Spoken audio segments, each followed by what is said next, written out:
அல்ஹம்துலில்லாஹி ரப்பில் ஆலமீன் அஸ்ஸலாத்து வஸ்ஸலாமு அலா ரசூலில்லாஹி அம்மா பஅத். கண்ணியத்திற்குரிய இறைவனின் நல்லடியார்களே, அல்லாஹ்வின் சாந்தியும் சமாதானமும் என்றென்றும் நம் அனைவர் மீதும் உண்டாவதாக. ஷமாயிலுத் திர்மிதி பாடத்தின் 9வது தொடரிலே இருக்கிறோம். இதற்கு முந்தைய பாடங்களை நீங்கள் பார்க்க விரும்பினால் அதனுடைய எல்லா பதிவுகளையும் ஒரே பிளேலிஸ்ட்டில் எட் பண்ணியிருக்கிறேன். அதனுடைய லிங்க் நான் கீழே டிஸ்கிரிப்ஷன் பாக்ஸில் தருகிறேன், செக் பண்ணி பார்த்துக் கொள்ளுங்கள். அதிகமான பிரயோஜனங்களை நீங்கள் அடைந்து கொள்வீர்கள். இன்றைய பாடம் பாபு மா ஜாஅ ஃபீ ஹிதாபி ரசூலில்லாஹி ஸல்லல்லாஹு அலைஹி வஸல்லம். ஹஜ்ரத் ஸல்லல்லாஹு அலைஹி வஸல்லம் அவர்கள் சாயம் போட்டார்களா, தலைக்கு மருதாணி அல்லது வேறு விடயத்தின் மூலம் சாயம் போட்டார்களா என்ற பாடத்தை தான் இமாம் திர்மிதி ரஹ்மத்துல்லாஹி அலைஹி அவர்கள் கொண்டு வருகிறார்கள். இந்த பாடத்துக்கு கீழால் இமாம் திர்மிதி ரஹ்மத்துல்லாஹி அலைஹி அவர்கள் 5 ரிவாயத்துகளை கொண்டு வராங்க. நேற்றைய பாடம் பாபு மா ஜாஅ ஃபீ ஷைபி ரசூலில்லாஹி ஸல்லல்லாஹு அலைஹி வஸல்லம். ஹஜ்ரத் ஸல்லல்லாஹு அலைஹி வஸல்லம் அவர்களுடைய நரைமுடிகளை பற்றி பார்த்தோம். நபி அவர்களுக்கு நரைமுடி உண்டாகுவதற்கு என்ன காரணம், எத்தனை நரைமுடிகள் நபி அவர்களுடைய தலையிலும் தாடியிலும் இருந்தன என்ற பல விடயத்தை பார்த்தோம்.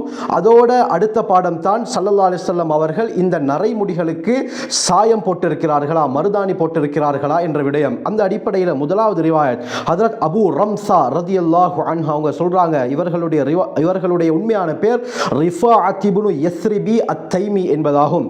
இந்த சஹாபி சொல்றாங்க, நான் ஸல்லல்லாஹு அலைஹி வஸல்லம் அவர்கள்ட்ட என்னுடைய ஒரு மகனுடன் வந்தேன். அந்த நேரத்தில் நபி அவர்கள் என்னை பார்த்து இப்னு கஹாதா, இது உன்னுடைய மகனா என்று கேட்டார்கள். ஆம் யா ரசூலல்லாஹ், அதற்கு நீங்களே சாட்சியாக இருங்கள் என்று சொன்னேன். அதற்கு பிறகு ஸல்லல்லாஹு அலைஹி வஸல்லம் அவர்கள் ஒரு ஆச்சரியமான வார்த்தையை சொன்னார்கள். கண்ணியமானவர்கள், இந்த வார்த்தை என்னவென்றால், லா யஜ்னி அலைக்க, நீ செய்யக்கூடிய தவறுக்காக வேண்டி உன்னுடைய மகன் குற்றம் பிடிக்கப்பட மாட்டான். வலா தஜ்னி அலைஹி, உன்னுடைய மகன் செய்யக்கூடிய குற்றத்துக்காக வேண்டி நீ குற்றம் பிடிக்கப்பட மாட்டாய் என்ற ஒரு ஆச்சரியமான வார்த்தையை ஸல்லல்லாஹு அலைஹி வஸல்லம் சொன்னார்கள். இது எல்லா காலத்துக்கும் பொருந்தும் அருமையானவர்களே.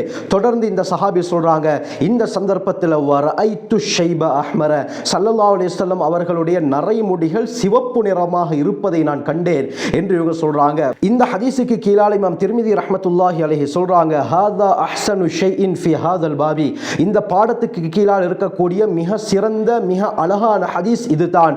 ஏனென்று சொன்னால் சஹீஹான ரிவாயத்துகள்ல வந்து ஹஜ்ரத் ஸல்லல்லாஹு அலைஹி வஸல்லம் அவர்கள் லம் யப்லுகு ஷைப, நரைமுடிகளை அடையவில்லை, அதாவது நபி அவர்களுடைய எல்லா முடிகளும் நரைக்கவில்லை என்பது பதியப்பட்டிருக்கிறது. அதற்கு இந்த ஹதீஸ் மிகப்பெரிய ஆதாரமாக இருக்கிறது. ஏனென்று சொன்னால் ஸல்லல்லாஹு அலைஹி வஸல்லம் அவர்களுடைய நரைமுடிகளைத்தான் இவர்கள் பார்த்தார்கள். அந்த சில நரைமுடிகள் தான் சிவப்பு நிறத்திலே இருந்ததாக இவர்கள் கூறுகிறார்கள். அடுத்த ரிவாயத் ஹஜ்ரத் உஸ்மான் இப்னு மௌஹிப் சொல்றாங்க, சுஇல அபூ ஹுரைரா ரலியல்லாஹு அன்ஹு, அபூ ஹுரைரா ரலியல்லாஹு அவர்கள்ட்ட ஒரு கேள்வி கேட்கப்பட்டது.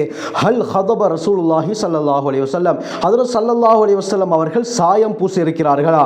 அதற்கு நஅம், ஆம் பூசி இருக்கிறார்கள் என்று ஹஜ்ரத் அபூ ஹுரைரா ரலியல்லாஹு அன்ஹு அவங்க ரிவாயத் செய்றாங்க. அருமையானவர்களே, பின்னால இதனுடைய சட்டம் ஸல்லல்லாஹு அலைஹி வஸல்லம் பூசி இருந்தால் எப்படி பூசினார்கள், அது மருதானியா அல்லது டையா என்ற எல்லா விடயத்தையும் தெளிவாக பார்ப்போம். அடுத்த ரிவாயத் வருது என்னண்டா, ஹஜ்ரத் பஷீர் இப்னுல் ஹஸாசியா ரலியல்லாஹு அன்ஹு அவர்களுடைய மனைவி ஜஹ்தமா என்பவர் சொல்றாங்க, அன ரஅய்து ரசூலல்லாஹி ஸல்லல்லாஹு அலைஹி வஸல்லம், நான் ஸல்லல்லாஹு அலைஹி வஸல்லம் அவர்களை கண்ணால் பார்த்திருக்கிறேன். யஹ்ருஜு மின் பைத்திஹி, தன்னுடைய வீட்டிலிருந்து வெளியானார்கள். யன்ஃபுது ரஸஹு, தன்னுடைய தலையை உதறியவர்களாக. வகத் இக்தஸல, ஸல்லல்லாஹு அலைஹி வஸல்லம் அவர்கள் குளித்திருந்தார்கள். அந்த குளித்த சந்தர்ப்பத்தில் தலைமுடிகள் ஈரமாக இருந்தது. அதை தன்னுடைய கையால் உதறியவர்களாக ஸல்லல்லாஹு அலைஹி வஸல்லம் வெளியே வந்தார்கள். வ பிரஸிஹி ரத்உம் மின் ஹின்னா அவ் கால ரத்குன், இந்த சந்தர்ப்பத்தில் ஸல்லல்லாஹு அலைஹி வஸல்லம் அவர்களுடைய தலையில மருதாணியுடைய சாயம் இருந்தது என்பதாக ஜஹ்தமா ரலியல்லாஹு அன்ஹா ரிவாயத் செய்றாங்க. அடுத்த ரிவாயத் ஹஜ்ரத் அனஸ் ரலியல்லாஹு ரிவாயத் வருது, ரஅய்து ஷஅர ரசூலில்லாஹி ஸல்லல்லாஹு அலைஹி வஸல்லம் மக்தூபன், ஹஜ்ரத் ஸல்லல்லாஹு அலைஹி வஸல்லம் அவர்களுடைய தலைமுடிகள் சாயம் இடப்பட்டிருந்ததை நான் கண்ணால பார்த்திருக்கிறேன் என்று சொல்றாங்க. இதே போல தான் அடுத்த ரிவாயத் முஹம்மது இப்னு அகீல் அவர்களும் ஹஜ்ரத் அனஸ் ரலியல்லாஹு அவர்கள் மூலமாக ரிவாயத் செய்றாங்க. ஹஜ்ரத் ஸல்லல்லாஹு அலைஹி வஸல்லம் அவர்களுடைய முடி சாயம் இடப்பட்டதாக இருந்ததை நான் கண்டேன் என்று சொல்றாங்க. அப்ப இந்த பாடத்துக்கு கீழால ஹஜ்ரத் ஸல்லல்லாஹு அலைஹி வஸல்லம் அவர்களுடைய நரைமுடிகள் சிவப்பு நிறமாக இருந்தது, இதே போல சாயம் போட்டிருக்கிறாங்க என்ற விடயம் தெளிவாக சொல்லப்பட்டிருக்குது. இப்ப அருமையானவர்களே, இந்த மருதாணி என்பது பெண்கள் ஆண்கள் அனைவரும் போட முடியுமா? இதே போல தான் டை, இந்த காலத்தில் ஒவ்வொரு கலர்ல டை இருக்குது. இந்த டைகள் குறிப்பாக கருப்பு டைகளை போடுவதற்கு அனுமதி இருக்கிறதா என்ற எல்லா விடயத்தையும் தெளிவாக பார்ப்போம். அந்த அடிப்படையில் இமாம் நவவி ரஹ்மத்துல்லாஹி அலைஹி முஸ்லிமுடைய விரிவுரை ஷரஹ் முஸ்லிம்ல என்ன எழுதுறாங்கண்டா, அம்மா ஹிதாபுல் யதைனி வர் ரிஜ்லைனி பில் ஹின்னா, கைகளுக்கு கால்களுக்கு மருதாணியின் மூலமாக சாயமிடுவது, அதாவது மருதாணி போடுவது முஸ்தஹப்பத்துன் லில் முத்தஸவ்விஜா, திருமணம் முடிக்கக்கூடிய பெண்ணுக்கு ஆகுமாக்கப்பட்டது என்பதாக கூறுகிறார்கள். இது தெளிவான ஹதீஸ்களிலே சொல்லப்பட்டிருக்கிறது. ஆகவே திருமணம் முடிக்கக்கூடிய பெண்கள் கைகள் நிறைய கால்கள் நிறைய மருதாணி போடுவதற்கு இஸ்லாத்திலே அனுமதி இருக்கிறது. அது ஆகுமாக்கப்பட்ட செயல் என்பதாக இமாம் நவவி ரஹ்மத்துல்லாஹி அலைஹி சொல்லிவிட்டு சொல்றாங்க, வஹுவ ஹராமுன் அலர் ரிஜாலி, இந்த மருதாணிகளை கைகளுக்கு கால்களுக்கு போடுவது ஆண்களுக்கு ஹராமாக்கப்பட்டிருக்கிறது. ஆனால் இல்லா லிஹாஜத்தி ததாவி, சிகிச்சையுடைய காரணத்துக்காக அன்றி. ஏதாவது நோய் ஏற்பட்டிருக்கிறது, டாக்டர்ஸ்மார் நீங்க மருதாணி போட்டால் தான் சரியாகும் என்று சொன்னால் அந்த சந்தர்ப்பத்தில் அவர்கள் தலைக்கு கால் பாதத்துக்கு இது போன்ற விடயங்களுக்காக வேண்டி இந்த மருதாணியை போடுவதற்கு அனுமதி இருக்கிறது. என்று சொன்னால் உடம்பு சூட்டை இந்த மருதாணி தணிக்கும். எனவே தான் சிலர் என்ன செய்வாங்க, அந்த உடம்புடைய சூட்டை தணிப்பதற்காக வேண்டி உச்சம் தலையிலும் உள்ளங்காலிலும் இந்த மருதாணியை போடுவார்கள். இதனால் உடம்புல இருக்கக்கூடிய அந்த ஹீட் அப்படியே படிப்படியாக குறையும்.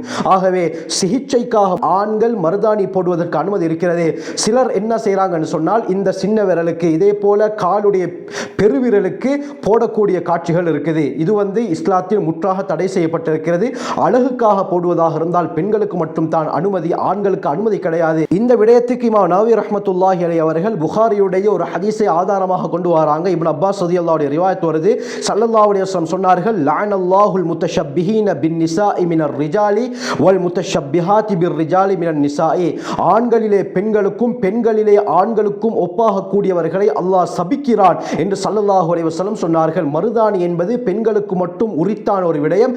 அதை ஆண்கள் போடும் பொழுது பெண்களுக்கு ஒப்பாகிறார்கள். எனவே தான் இஸ்லாத்திலே ஆண்கள் அழகுக்காக போடுவதற்கு தடை வந்திருக்கிறது. இதே போல ஆண்கள் நரைமுடிகளுக்கு மருதாணி பூசுவதற்கும் தெளிவான ஆதாரம் இருக்கிறது. திர்மிதி, அபூ தாவூத், நசாயி, இப்னு மாஜா, முஸ்தத் அஹ்மதுடைய ரிவாயத் அபூ தர் கிஃபாரி ரலியல்லாஹு அன்ஹு அவர்கள் அறிவிக்கிறாங்க, ஸல்லல்லாஹு அலைஹி வஸல்லம் சொன்னார்கள், இன்ன அஹ்ஸன மா கய்யர்தும் பிஹி ஹாதா ஷைப, இந்த நரைமுடிகளை எதன் மூலம் நீங்கள் மாற்றுவீர்களோ அதிலே மிகச் சிறந்தது அல் ஹின்னா வல் கத்ம், இந்த மருதாணியும் கத்தும் என்ற இலையுமாகும் என்று ஸல்லல்லாஹு அலைஹி வஸல்லம் சொல்லியிருக்கிறார்கள். ஆகவே அருமையானவர்களே, ஆண்கள் மருதாணியை எந்த சந்தர்ப்பத்திலே பாய்க்க முடியும் என்று சொன்னால், ஒன்று சிகிச்சைக்காக, இரண்டாவது நரைமுடிகள் ஏற்பட்டிருந்தால் அவர்களுக்கும் இந்த மருதாணி பூசுவதற்கு அனுமதி இருக்கிறது. அதற்கு தெளிவான ஆதாரம் இங்கே சொல்லப்பட்டிருக்கிறது. இதே போல சஹீஹ் முஸ்லிமுடைய ரிவாயத்தும் வருது. அனஸ் ரலியல்லாஹு அன்ஹு ரிவாயத் செய்றாங்க, இஹ்ததப அபூ பக்கர் பில் ஹின்னாஇ வல் கத்ம், ஹஜ்ரத் அபூ பக்கர் ரலியல்லாஹு அவர்கள் மருதாணி இதே போல கத்தும் என்று சொன்னால் ஒரு வகையான இலை, இதை அரைக்கும் பொழுது அதிலிருந்து சிவப்பு நிற சாயம் வெளிப்படும். இந்த இலைகளின் மூலமாக ஹஜ்ரத் அபூபக்கர் ரலியல்லாஹு அன்ஹு அவர்கள் மருதாணி போட்டிருக்கிறார்கள் என்பது தெளிவாக விளங்குகிறது. எனவே அழகுக்காக ஆண்களுக்கு போட முடியாது. அப்படி போடுவதாக இருந்தால் ஒன்று நரைமுடி இருக்க வேண்டும் அல்லது சிகிச்சைக்காக வேண்டி போட வேண்டும். இந்த மருதாணி என்பது பெண்களுக்கு மட்டும் உரித்தான விடயம் என்பதற்கும் தெளிவான ஆதாரம் அபூ தாவூத், நசாயி போன்ற கிரந்தங்களிலே பதிவு செய்யப்பட்டிருக்கிறது.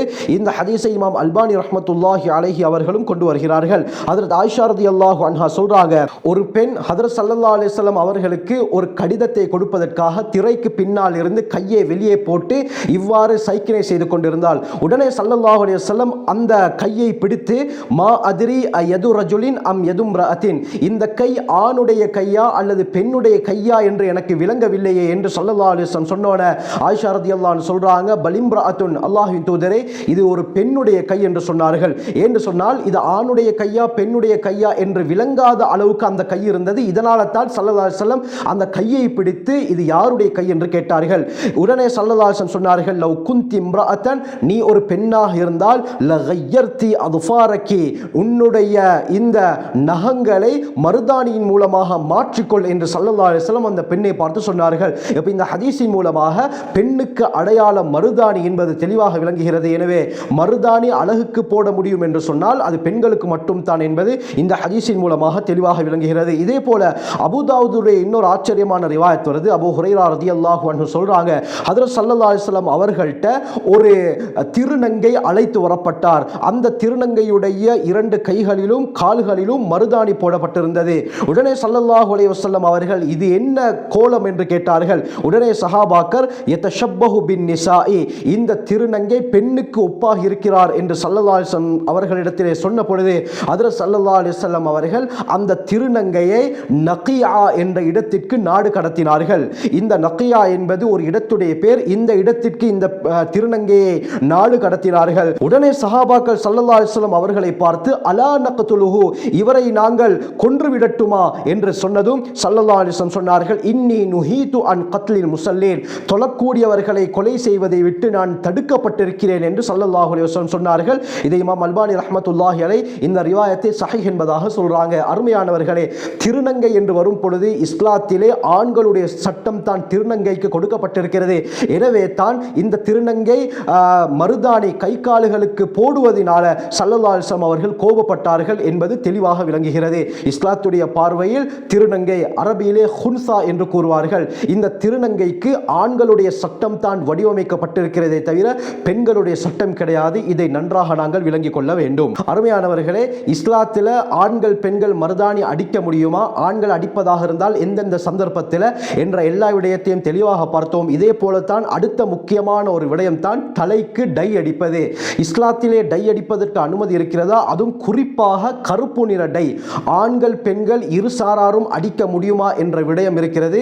அதை இந்த பதிவிலே நான் பேசினேன் என்று சொன்னால் நேரம் நீண்டு கொண்டு செல்லும். எனவே இன்ஷா அல்லாஹ் அடுத்த பதிவுல, நாளைய பதிவுல இதை பற்றி நான் விளக்கமாக பேசுகிறேன். ஹஜ்ரத் ஸல்லல்லாஹு அலைஹி வஸல்லம் அவர்களுடைய வாழ்க்கை வரலாற்றை முழுமையாக அறிந்து அல்லாஹ்வுடைய நெருக்கத்தை பெறக்கூடிய கூட்டத்தில் அல்லாஹ் நம் அனைவரையும் சேர்த்தருள்வானாக. ஜஸாக்குமுல்லாஹு கைர். வாஹிரு தஅவானா அல்ஹம்துலில்லாஹி ரப்பில் ஆலமீன்.